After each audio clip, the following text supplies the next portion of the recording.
Saan po igiban nyo? Bomba? May bomba po kayo dyan? Pinagawa ni Pastora. Buti nagkakaroon ng tubig dyan. Huwag po yung nilagyan ng butubok, yung balon. Balon po siya. Balon. Nagtaka naman ako. Kala ko yung bomba na di tubo na yung malalim na malalim. Hindi pala. Maganda po yun. Balon, tapos ginawa ng nilagyan ng tubo para hindi dudumi yung tubig. Buti hindi nauubusan. Hindi naman po. Saan po bahay nyo? Doon po, yung dinaanan po ninyo. Diyan lang bahay nyo? Oo. Pwede ba kaming pumunta doon, bumisita sa bahay nyo? Pwede naman po. Tara.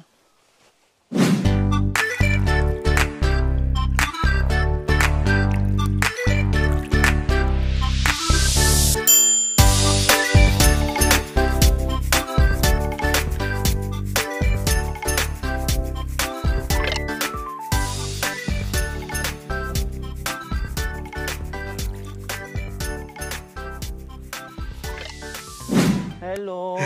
Hello. Ang cute naman ng bahay niyo dito. Lumabas ka dyan. Sinong kasama niyo po dito, kuya? Kami lang pong 5. 5. Nasaan po? Ilan po ang... 5 kayo dito. Opo, itong mga anak kong 3. Tapos kami lang. Bakit nag-igib kayo? Ano ang gagamitin nyo? Magsasaing? Magluluto? Magsasaing po. Magsasaing pa lang kaya nag-igib kayo? Opo. Anong ulam? Wala pong ulam. Ano lang po yung makuha galyang at saka yung mga laing po. Laing Wow, ang sarap naman yan, laing. Anong pangalan mo, kuya? Johnny po. Si Kuya Johnny, tapos si Ate Mary Jean. Ilang anak nyo? 3. Kumusta naman dito sa kabundukan, Kuya Johnny? Ito po, medyo minsan mayroon, minsan wala. Paano pag wala? Ay maghahanap po. Maghahanap. Ano yung meron? Halimbawa, mga galyang. Pag may parang halimbawa, nabutan po kami ng gutom. Opo. Pwede po kami magukay ng guwan dyan.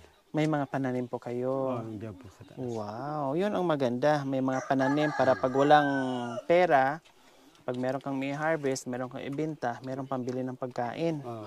Di ba? Kaya po ako nag-aagot ng kawayan papalitan ko na po, malapit na po yung tagulan Saan yung kawayan mo? Ayan po, tsaka mga aligi. Kaya pala may bagong kuwang kawayan dyan. Yung kugon sa inyo din yan. Opo.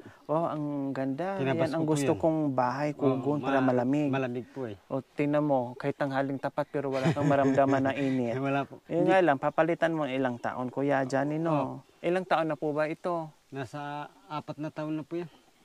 Kasi maninipis lang kasi manipis lang po yung atip sa amin dati, double.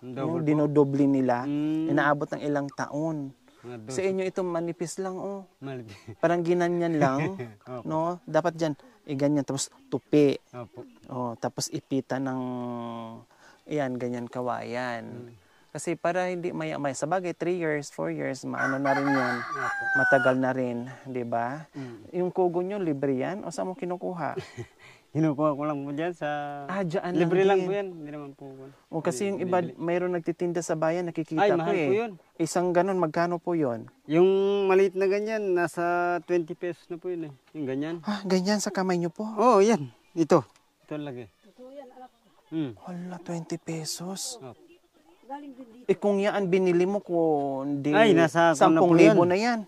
Meron mahigit pa. Mga 1.5 yan. Pag binili ko yan. Lahat 1.5? Kung bibiliin ko po sana yan. Tapos iakyat mo pa dito kung bibili ka doon sa bayan. Opo. Hindi lang siguro 1.5. Baka 5,000 po. or 10,000 yan, kuya. Kasi sabi nyo, ganyan, 20.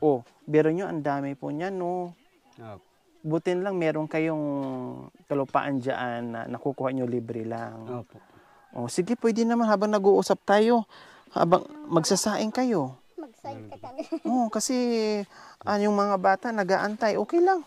no problem. Kahit nag-uusap tayo, magsasaing kayo. At least kahit papaano ay habang nagkukwentuhan tayo, may saing na rin. Bahala na yung ulam. May asin lang dyan. May kwan po dyan, may niluto ko nilang kwan eh. Ito po. Aw, gabi? Yung ubi na Ubi puti na. po. Ay, opo, nakakain na ako yan. Ang Ginisa sarap ko po niyan. kanina. O parang gulay. Oo, pag ginawa kong gulay. Ay, ulam na po yan. Masarap Ulam na po yan. masarap na po yan. Sayang, di mo nilagyan ng, Malunggay. ng malunggay. Oo. Diyos ko, lalong sasarap sana yan kung may malunggay, no? Oo. Okay lang. Ang importante, mas Makara- masarap yan kaysa sa asin. Oo. Di ba? Importante po makaraos. Makaraos araw, tama. Kayo naman, Ate Mary Jane, ano naman ginagawa niyo? Sabi mo, may gulis ka sa bagay. Ha? Anong ginagawa niyo sa bahay? Naglilinis, nag-aalaga sa mga bata. Itong mga bata, nag-aaral sa baryo?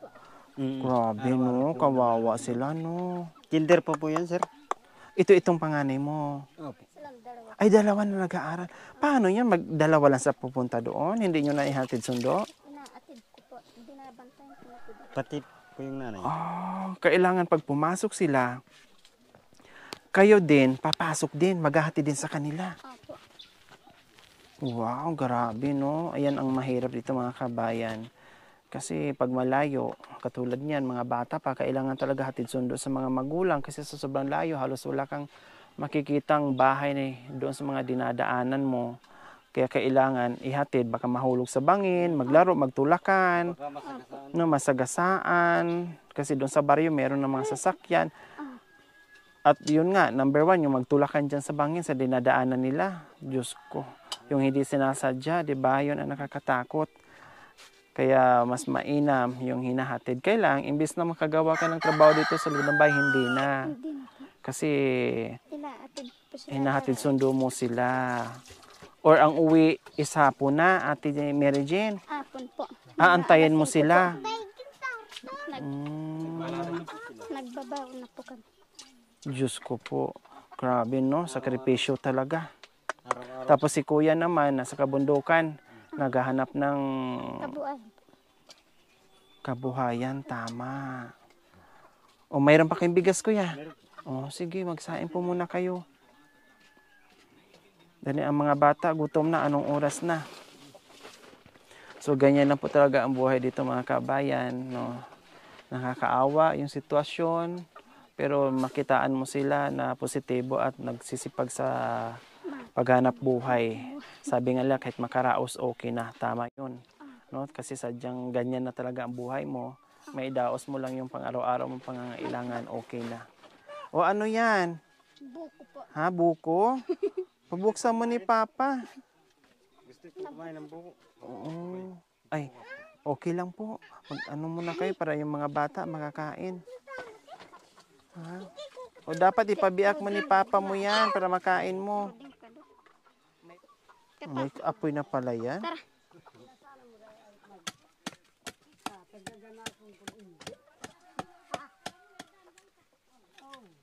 Ang galing ni Kuya. Ganyan lang pala magparingas, Kuya.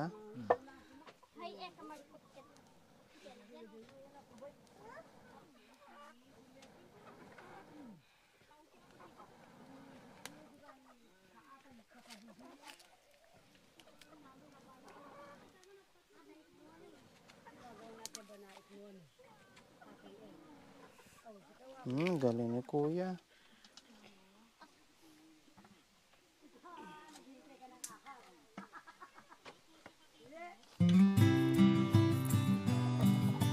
Nag-alok si Kuya ng buko. Kaya sabi ko, sige, inom tayo ng buko.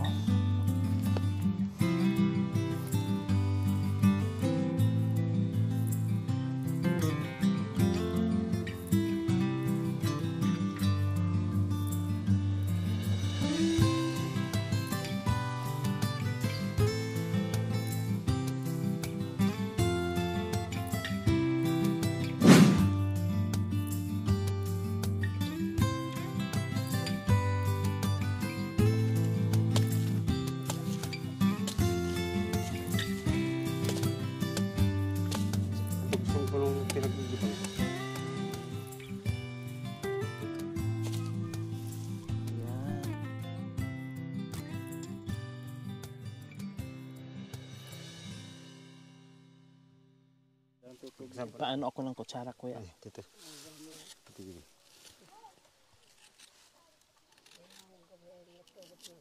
Yan. Tama na, Mag. Una, Mag. Ayun. Ang Ayun, sarap ang po niya, tubig, ma'am. Ang sarap. Yes po, bagong kuha.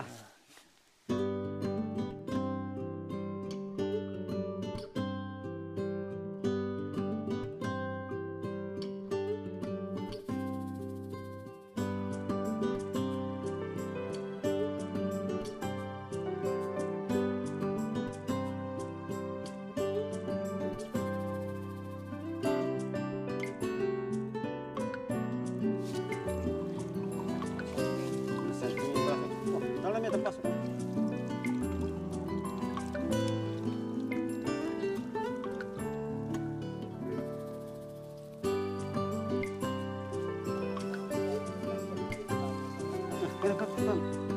Para kagad lalaki po.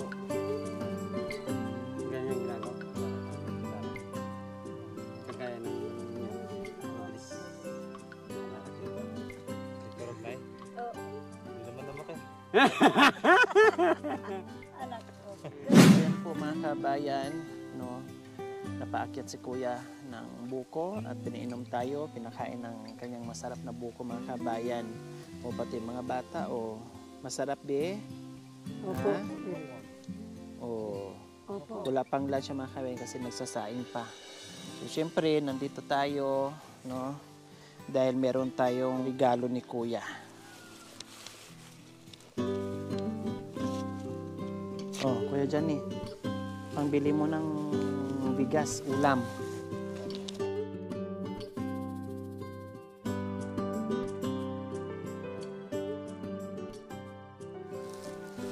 Masay na ka. Dali ko.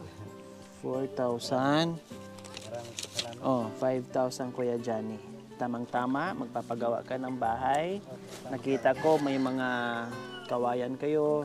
Kumbaga nakahanda na lahat. May kawayan kayo, may kugon, may poste, o kung ano pang kulang doon, pwede nyo nang bilhin. 'Di ba? Talagang napakaswerte mo dahil hindi mo akalain, hindi ko rin akalain na magpapagod ka ng bahay at dumating pa ngayon yung biyaya at may mga gamit ka. Maraming pong salamat, ma'am. Maraming pong salamat sa tulong ninyo. Tama-tama po yung pagdating niyo sa amin. Dahil kulang-kulang nga yung pangkasalukuan Sa bahay. sa bayo. Nakatulong po yung binigay ninyo. Ayun. Siyempre, pag magpapagawa ka ng bahay, may kasama ka. Opo. Magpapakain ka o magbibigay ka rin. O tamang-tama, magagawa mo kaagad yan kasi may budget na.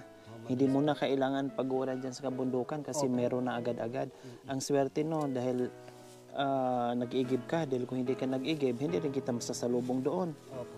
Talaga naman, oo. Talagang Talagang tagpo yung landas nating dalawa. Opo. Dahil meron pala kayong kailangan. Opo. Marami pong salamat, Sir Jess. Sa tulong na binigay ninyo. Magpapagawa ko na po yung bahay ko. Nanguha po ako ng kasama kong mag-atip para matapos po.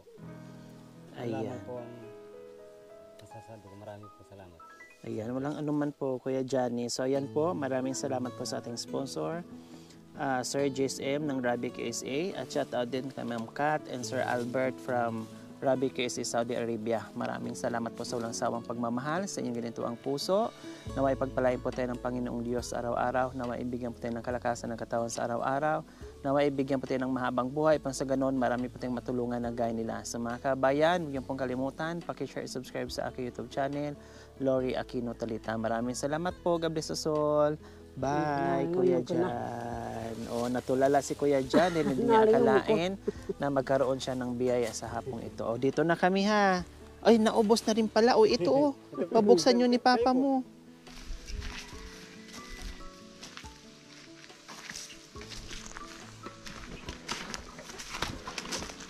Thank you for watching. Don't forget to like, share, and subscribe. Hey there. Subscribe to my channel.